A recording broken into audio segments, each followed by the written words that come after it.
नमस्कार दोस्तों, कैसे हो आप लोग। उम्मीद करता हूँ आप सब अच्छे होंगे। मैं प्रिंस सर आपको इस यूट्यूब चैनल पर सोशियोलॉजी सब्जेक्ट पढ़ा रहा हूँ। मेरा यूट्यूब चैनल प्रिंस 21 पांडे और इसके साथ मेरा मोबाइल नंबर है जिस पे आपको सोशियोलॉजी संबंधित कोई भी समस्या होती है आप इस पर कॉन्टैक्ट करिए, बट एक पर्टिकुलर टाइम पे 9807781640। ओके, तो आप इस पर कांटेक्ट कर सकते हो। और आपको शुरू करने से पहले मैं एक इन्फॉर्मेशन देना चाहूँगा कि जैसा कि मैं बताना चाहूँगा कि हमारी जूम ऐप पे ऑनलाइन क्लास एक रेगुलर बेसिस पे सुबह 8 बजे से 9 बजे के बीच में चल रही है, जिस पे आप अगर ज्वाइन करना चाहते हैं तो आप इस नंबर पे कांटेक्ट करिएगा। आपको सारी इसकी इन्फॉर्मेशन बता दी जाएगी। ठीक है, तो मैं आपको बताना चाहूँगा कि आपको जैसा कि रेगुलर दिन में 3 बार आपको वीडियोज़ मिल रहे हैं। फर्स्ट आपको क्वेश्चंस मिल रहे हैं, 2 वीडियो आपको क्वेश्चंस से रिलेटेड हैं और वो क्वेश्चंस हैं जो जो मॉर्निंग की क्लास में ऑनलाइन क्लास जो हमारी जूम पे चल रही है उससे रिलेटेड जो हमारा क्वेश्चंस है वो क्वेश्चंस आपको इसमें प्रोवाइड किया जा रहा है बिल्कुल फ्री। और एक वीडियो जो हमारा होगा वो थिंकर्स पर बेस्ड होगा। जो वे थिंकर आपको दिए जा रहे हैं, जो आज इस टाइम का जो वीडियो है ये ऐसे ही आपको प्रोवाइड किया जाएगा। वे थिंकर जो डायरेक्टली या इनडायरेक्टली हमारे एग्ज़ाम के जो सिलेबस है उससे ऐड होंगे। ठीक है, तो आज मैं इस वीडियो में लुई अल्थुजर को लेके आया हूँ। पिछले वीडियो में मैंने आपको क्या कहते हैं उनके बारे में, क्या, Auguste Comte, yes, Auguste Comte के संबंध में मैंने आपको प्रोवाइड कर दिया है वीडियो। आपने नहीं देखा है तो आप जाके उसे देखिएगा पीछे। ओके, और जो भी नए जुड़े हैं वो सब्सक्राइब कर सकते हैं और बेल आइकन दबाना मत भूलिएगा। सब्सक्राइब कर लीजिएगा और लाइक करिएगा और शेयर करिएगा। आप एक रिस्पॉन्सिबिलिटी के नाते अपनी रिस्पॉन्सिबिलिटी समझकर इसे शेयर करिए अधिक से अधिक लोगों को। तो चलिए हम शुरू करते हैं। तो मैं जैसा कि बताना चाहूँगा, आज मैं इस वीडियो में लुई अल्थुजर को लेके आया हूँ। लुई अल्थुजर जो 20वीं शताब्दी के, आपको यहाँ से क्वेश्चंस कहाँ से आएगा। पहली बात तो ये कहाँ के समाजशास्त्री या सामाजिक विचारक रहे हैं, तो ये रहे हैं फ्रांस के या फ्रांसीसी समाजशास्त्री या सामाजिक विचारक रहे हैं ये। इसके संबंध में आपको मैं दूसरा लेके चलता हूँ। और जैसा कि मैं आपको बताना चाहूँगा कि फ्रांसीसी सामाजिक विचारक थे, लेकिन इनका मूलतः जो जन्म हुआ था वो हुआ था अल्जीरिया में। कहाँ पे? अल्जीरिया। अल्जीरिया में इनका जन्म हुआ था। लेकिन इन्होंने जाके ये बसे, फिर जो दोबारा वहाँ पे जाके ये बस गए। फिर कहाँ पे ये बसे जाके, ये फ्रांस में, और फ्रांस के ही नाम से इनको समाजशास्त्री सामाजिक विचारक इनका नाम जुड़ा। तो फ्रांस, तो कौन से समाजशास्त्री सामाजिक विचारक थे? फ्रांसीसी। आइए आगे चलते हैं नेक्स्ट स्लाइड्स में। एक सेकंड वेट करिएगा थोड़ा। हाँ, तो मैं आपको बताना चाहूँगा कि दार्शनिक चिंतक एवं लुई अल्थुजर ने मानविकी, जो मानव शास्त्र है, और सामाजिक विज्ञानों में एक करिश्माई किंतु विवादास्पद सिद्धांतकार के रूप में अपनी छाप अंकित की है। मतलब इसका क्या आशय है? इसका आशय ये है कि ये दर्शन शास्त्र से जुड़े थे। इनकी जो विचार थे उसमें दर्शन की भावनाएं थीं, और इन्होंने मानविकी और सामाजिक विज्ञान, दर्शन में तो ये पारंगत थे ही, उसके साथ साथ ये मानव शास्त्र या मनोविज्ञान जो था, एंथ्रोपोलॉजी, और साथ साथ सोशल साइंस जो था, उस एरिए में एक करिश्माई व्यक्ति के रूप में उभरे। करिश्माई व्यक्ति क्या होता है? मतलब कि जो अपने गुणों से या अपनी जो विशेषताएं हों, एक आकर्षण वाला जो विशेषता है उससे क्या करे, लोगों को अपनी तरफ खींच सके। ठीक है, मतलब अपने विचारों से, अपनी योग्यताओं से, तो ये है गुणों से खींच सके, तो ये करिश्माई है। तो करिश्मा इन्होंने बिखेरा। ठीक है, और किस किस क्षेत्रों में? दर्शन शास्त्र थे ही, उसके साथ साथ मानविकी और सामाजिक विज्ञानों में, और एक विवादास्पद सिद्धांतकार के रूप में इनकी छाप अंकित है। आपको बताना चाहूँगा कि जैसा कि इनके नाम के साथ है नव मार्क्सवाद जुड़ता है। कौन सा? नव मार्क्सवाद। और नव मार्क्सवाद होने के नाते इन्होंने मार्क्सवादी, यानी जो मार्क्स की विचारधाराएं हैं, उन विचारधाराओं का उन्होंने विभिन्न विभिन्न संदर्भों में उसे विरोध किया। आपको मैं अभी आगे बताऊंगा, थोड़ा आप वेट करिएगा। ठीक है, कई दृष्टियों से मार्क्स में उनकी पहचान वही है जो कभी समाजशास्त्रियों में टैलकॉट पार्सन्स की थी। टैलकॉट पार्सन्स भी एक अच्छे सिद्धांतकार थे, थ्योरेटिकल पर्सन्स थे। आपको पता होगा एक कट्टर फंक्शनलिज्म या प्रकारवादी थे। तो उसी प्रकार से ये नव मार्क्सवाद यानी मार्क्स के विचारों का संशोधन करने वालों में एक महत्वपूर्ण विवादास्पद सिद्धांतकार थे। सिद्धांतकार समाजशास्त्रियों में, क्लासिकल सिद्धांतकारियों में या वैज्ञानिक सिद्धांतकारियों में टैलकॉट पार्सन्स का नाम जोड़ा जाता है। तो नव मार्क्सवाद में किसका? नव नव उत्तर आधुनिक समाज में या नव मार्क्सवाद में किसका, ये लुई अल्थोजर का, इन्हीं के समान, इसीलिए इनके कंपेयर किया गया। राजनीतिक दृष्टि उनकी कृतियों को मार्क्स के विकृत स्टालिनवाद विश्लेषण और आलोचना के रूप में देखा जाता है, किंतु अल्थोजर कई मामलों में स्टालिनवाद की तत्कालीन मार्क्सवादी आलोचनाओं से भिन्न विचार रखते थे। वे स्टालिनवाद की मात्र शब्दांबरी मानवतावादी नैतिक निंदा में विश्वास नहीं करते थे। इस संदर्भ में उन्होंने मानवतावादी मार्क्स के पैरोकार, जैसे देखिए मानवतावादी जो मार्क्सवाद है उसके पैरोकार और कौन कौन से रहे, सात्र, पोंटी, गरुंडी आदि की तीव्र आलोचना भी की है। मार्क्स के पैरोकार ये मतलब मार्क्स के विचारों से सहमत थे, मानवतावादी मार्क्स जो था उसके विचारों से सहमत थे। और बाद में अभी आप देखोगे कि मानवतावादी जो मार्क्स है उसी को उन्होंने प्रारंभिक मार्क्स कहकर और उससे क्या किया, उन्होंने अस्वीकार कर दिया है। और लेकिन इसी मानवतावादी मार्क्स को स्वीकारने वाले भी लोग थे, तो ये आपके लिए इम्पोर्टेंट है, आपको जानना चाहिए कि जो मानवतावादी मार्क्स था उसको स्वीकारने वाले कौन थे। तो यहाँ पे देखिए नाम मैं बोल रहा हूँ, इसको ध्यान रखिएगा, सात्र, पोंटी, गरुंडी आदि, इनकी अभी आलोचना इन्होंने इनके साथ की, क्योंकि ये इनके समर्थक थे इसलिए इनकी आलोचना की। उनका कहना था कि स्टालिन मार्क्सवाद की निंदा करना मात्र पर्याप्त नहीं है, वे चाहते थे कि समस्त ऐतिहासिक प्रक्रिया, स्टालिन के कारणों परिणामों का सूक्ष्म विश्लेषण, वैज्ञानिक विश्लेषण किया जाए। ओके, आइए आगे चलते हैं स्लाइड में। इससे ये इतना जो इम्पोर्टेंट है वो मैं आपको बता दे रहा हूँ अच्छे से, ठीक है। जो नहीं इम्पोर्टेंट है उसको मैं तेज़ी से पढ़ के आगे बढ़ जा रहा हूँ। ओके, तो चलिए, तो आगे क्या है इनका, पहली बात तो दर्शन शास्त्र में काफ़ी महत्वपूर्ण ये था, ऐतिहासिक दर्शनवाद में महत्वपूर्ण इनका योगदान था। दूसरा संरचनावाद में, स्ट्रक्चरलिज्म में। अपने इन दोनों हथियार, यानी जो ऐतिहासिक दर्शनवाद था और संरचनावाद, इन दोनों हथियारों को लेकर वे युद्ध स्थल के निकल पड़े और घमासान करने के इरादों से उन्होंने 1960-65 के बीच श्रृंखलाबद्ध कई लेख लिखे, जो बाद में फार मार्क्स और रीडिंग कैपिटल के नाम से पुस्तकों के रूप में प्रकाशित हुआ। अगर आपसे पूछा जाए फार मार्क्स और रीडिंग कैपिटल में किसकी बात की है, तो इन्होंने संरचनावाद और भाषाई दर्शन शास्त्र, जो दार्शनिक जो विचारधारा थी उसका भी इन्होंने इसमें डिस्क्रिप्शन दिया है, फार मार्क्स और रीडिंग कैपिटल। आइए आगे चलते हैं। नाम से दो प्रसिद्ध अल्थोजर की ये दोनों कृतियाँ उनके द्वारा उनके साथियों द्वारा मार्क्स के साहित्य का पुनर्अध्ययन का प्रतिफल है। अब इसका मतलब क्या है, यानी मार्क्स के जो सिद्धांत था, जो मार्क्स का मानवतावादी जो सिद्धांत था, मानवतावादी सिद्धांत था, देखिए मैं बोल भी रहा हूँ, मानवतावादी सिद्धांत था, उस मानवतावादी सिद्धांत का जो इन्होंने खंडन किया था या उनके साहित्य का जो पुनर्अध्ययन किया था, उसी का ही प्रतिफल ये फार मार्क्स और रीडिंग कैपिटल पुस्तक के रूप में फलित हुआ उनका, ठीक है, ये ध्यान रखिएगा। इन पुनर्अध्ययन द्वारा एक और उन्होंने अवधारणाओं को खोजने का यत्न किया जो मार्क्स के इतिहास के विज्ञान की निश्चित व्याख्या प्रस्तुत करती है, जबकि दूसरी ओर उन्होंने विज्ञान की प्रकृति के दार्शनिक चिंतन को समझाने और ज्ञान तथा चिंतन के अन्य रूपों में अंतर बताने का प्रयास किया। देखिए ये एक तरफ तो क्या करते थे, एक तरफ उन अवधारणाओं को खोजने का प्रयास किया जो मार्क्स के इतिहास के विज्ञान को निश्चित व्याख्या करते थे, यानी जो मार्क्स का इतिहास या ऐतिहासिक साहित्य था उसके निश्चित व्याख्या करते थे। एक और इन्होंने उस अवधारणाओं को खोजने का प्रयास किया जो व्याख्या करते थे, और दूसरी ओर क्या किया, इन्होंने दार्शनिक चिंतन को समझने, मार्क्स की जो दार्शनिक चिंतन थे उसको समझने के लिए और दोनों में अंतर बताने का प्रयास किया है, ठीक है। आइए आगे चलते हैं। अल्थूजर ने अपने उपरोक्त दोनों ग्रंथों तथा अन्य में For Marx, reading Capital, Lenin and Philosophy में मार्क्स की अवधारणाओं, मतलब अल्थूजर की ये महत्वपूर्ण बुकें हैं, ये अल्थूजर की ग्रंथ हैं, महत्वपूर्ण बुकें हैं, फार मार्क्स, रीडिंग कैपिटल और लेनिन एंड फिलॉसफी, ये इनकी बुकें हैं जिसमें इन्होंने मार्क्स की विभिन्न अवधारणाओं का क्या किया है, परिभाषित पुनर्अध्ययन उनका किया है, ठीक है। अब कौन कौन सी अवधारणाएं हैं मार्क्स की जिनका इन्होंने अध्ययन किया है इस बुक में, आइए देखते हैं।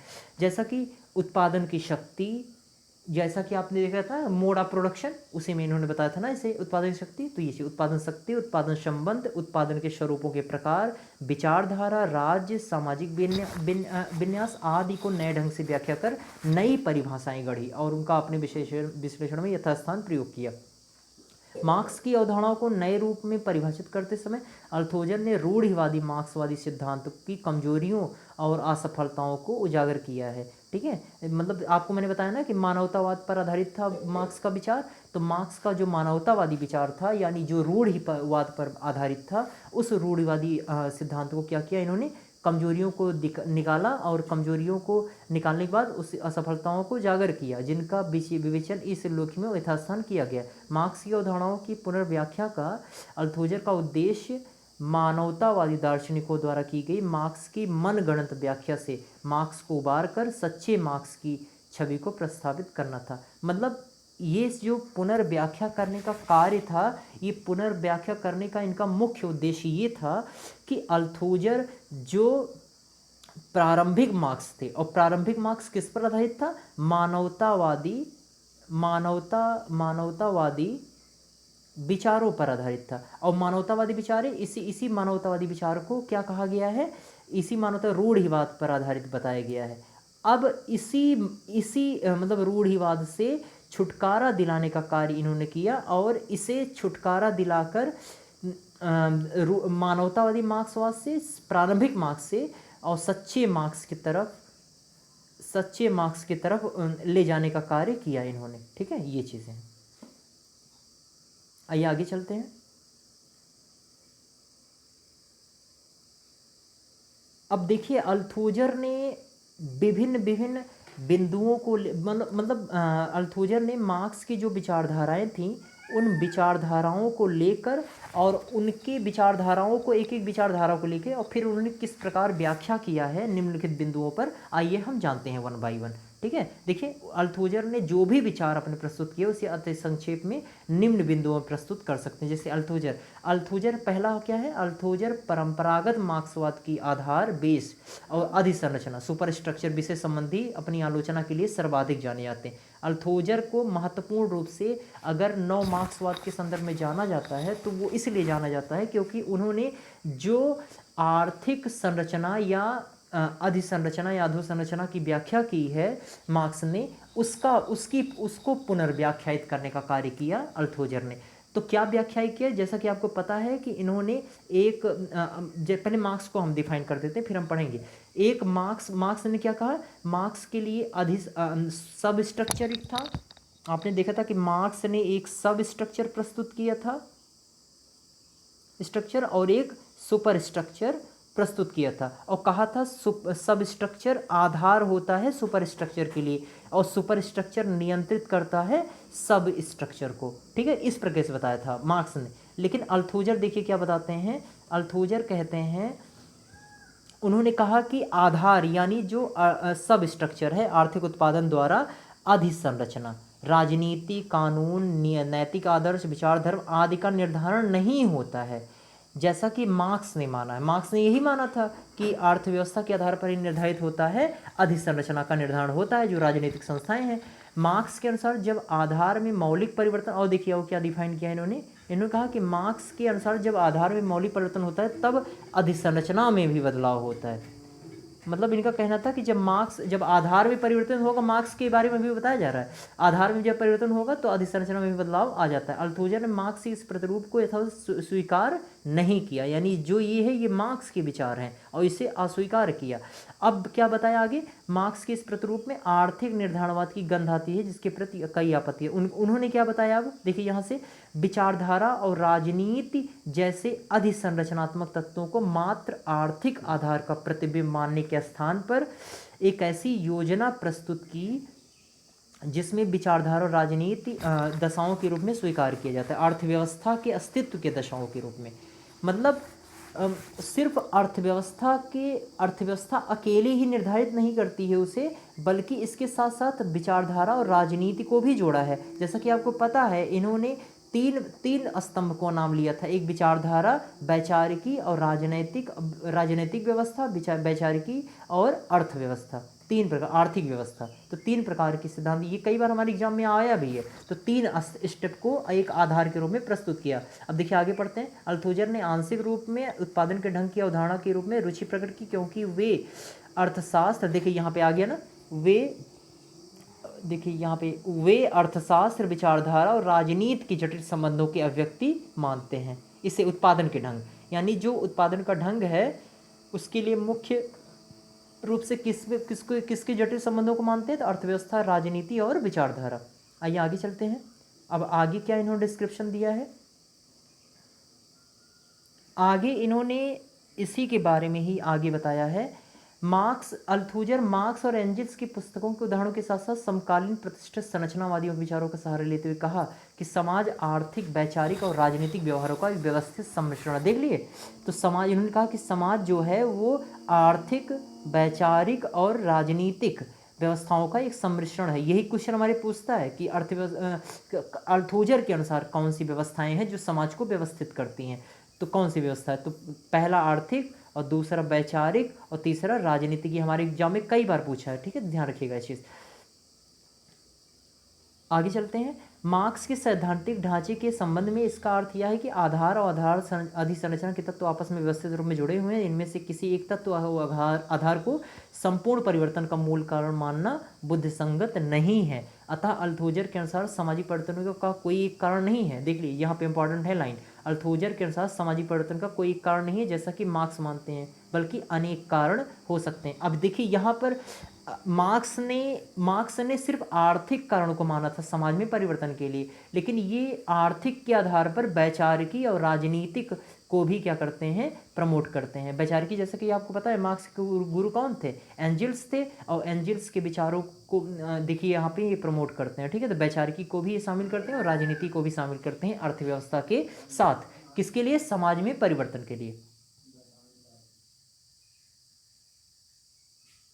चलिए दूसरा देखते हैं। अल्थूजर ने विचारधारा की प्रकृति को भी पुनर्परिभाषित करने का यत्न किया। मतलब जो मार्क्स की जो विचारधारा थी, उस विचारधारा की प्रकृति को भी पुनर्परिभाषित करने का यत्न किया। उन्होंने कहा कि विचारधारा को एक मिथ्या धारणा, जैसे कि पारंपरिक विश्लेषण माना गया है, की अपेक्षा एक वास्तविक सामाजिक संबंध या व्यवहार माना जाना चाहिए। कहते हैं कि विचारधारा मिथक नहीं है जैसा कि मार्क्स ने माना है, यह एक यथार्थता है। देख लिया, आपने देखा था ना कि पदार्थ को महत्वपूर्ण माना था मार्क्स ने, और क्या कहते हैं, एंजल्स जो इनके गुरु थे, सॉरी एंजल्स इनके मित्र थे, हीगल इनके गुरु थे, ठीक है। तो हीगल जो गुरु थे, वो हीगल विचारधारा को महत्वपूर्ण मानते हैं समाज में परिवर्तन के लिए।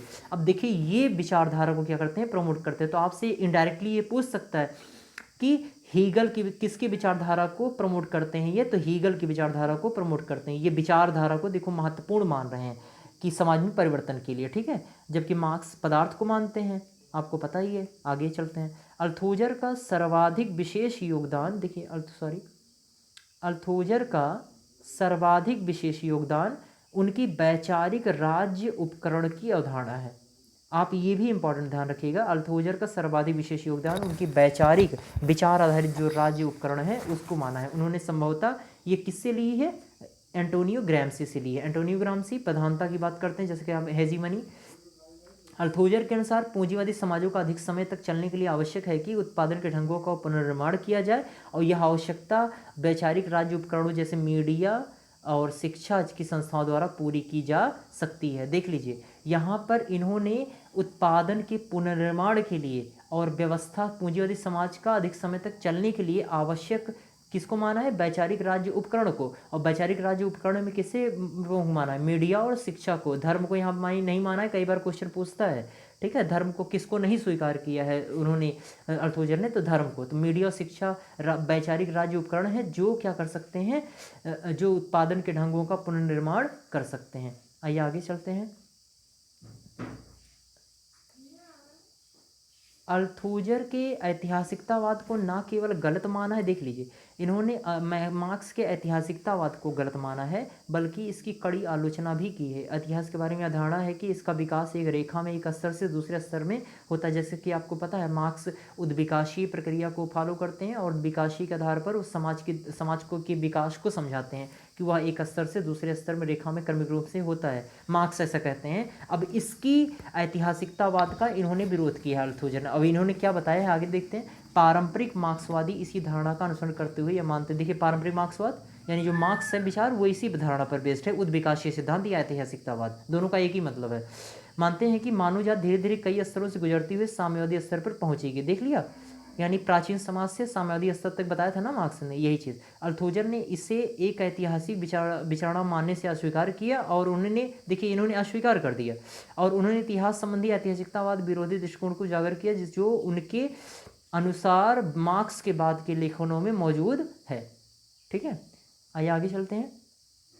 अल्थूजर के सबसे विवादास्पद विचार कौन सा है? सैद्धांतिक मानववाद, यानी जिसमें व्यक्ति और समाज के संबंधों के बारे में, सैद्धांतिक जो मानववाद है उसमें व्यक्ति और समाज के संबंध को बताया गया है, और ये सबसे विवादास्पद विचार था अल्थूजर का। उन्होंने इस पूछ भी सकता है सबसे विवादास्पद विचार कौन सा था, जैसा कि आपको पता है कि विवादात्मक सिद्धांतकार इनके नाम के साथ जुड़ा हुआ है, तो आपसे ये भी पूछ सकता है कि विवादात्मक विचार किस संदर्भ में इनका था सबसे महत्वपूर्ण, तो सैद्धांतिक मानववाद।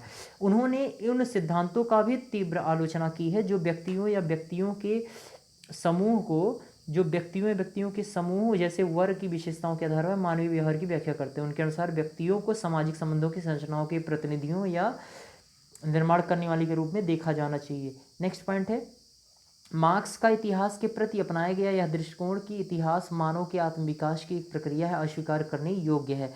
देख रहे हो, यहाँ पे कह रहा है कि मार्क्स का इतिहास के प्रति अपनाया गया जो दृष्टिकोण है कि इतिहास मानव के आत्मविकास की प्रक्रिया है। मतलब आपने देखा था ना कि मार्क्स का एक सिद्धांत था कि मानव इतिहास का निर्माण करता है, तो ये अस्वीकार करने योग्य था, ये भी इन्होंने क्या किया, अस्वीकार किया। क्या कहा इस संबंध में, देखिए आगे चलते हैं।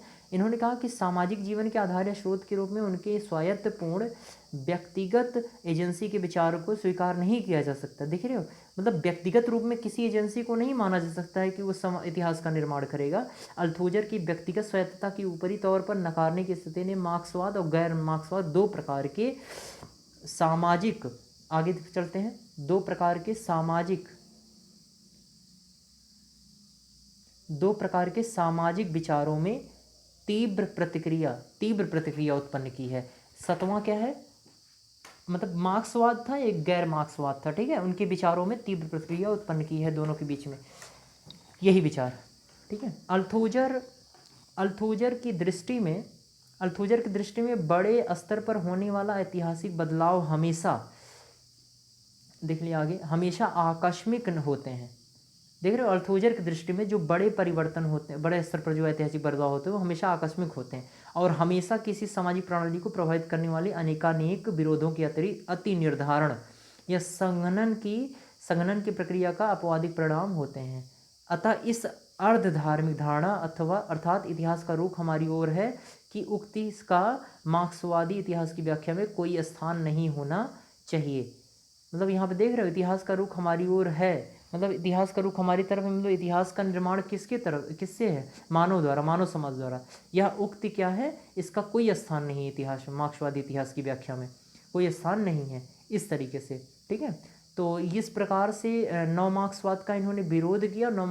मार्क्स के विचारों को विभिन्न विभिन्न आधारों पर इन्होंने समझाने का प्रयास किया, पुनर्व्याख्यायित करने का प्रयास किया। आइए इनके संबंध में कुछ महत्वपूर्ण हम बुकों को जान लेते हैं जो इनके हमारे एग्जाम के लिए इम्पॉर्टेंट हो सकती हैं, जैसे Montesquieu politics and history, for Marx reading Capital, Lenin and philosophy and other essays in self criticism और पोजिशंस। ठीक है, तो आपको आई होप समझ में आ गया होगा, वीडियो अच्छा लगा होगा। वीडियो अगर अच्छा लगा तो प्लीज़ लाइक करिएगा, शेयर करिएगा और सब्सक्राइब करना मत भूलिएगा जो भी नए होंगे, और इससे बेल आइकन दबाना मत भूलिएगा। तो चलिए हम आपको बता देना चाहेंगे कि आप अपनी रिस्पॉन्सिबिलिटी मानकर इसे शेयर करिए, अधिक से अधिक लोगों को शेयर करिए, और लोगों को ऑनलाइन क्लासेस के बारे में बताइए। Thank you so much.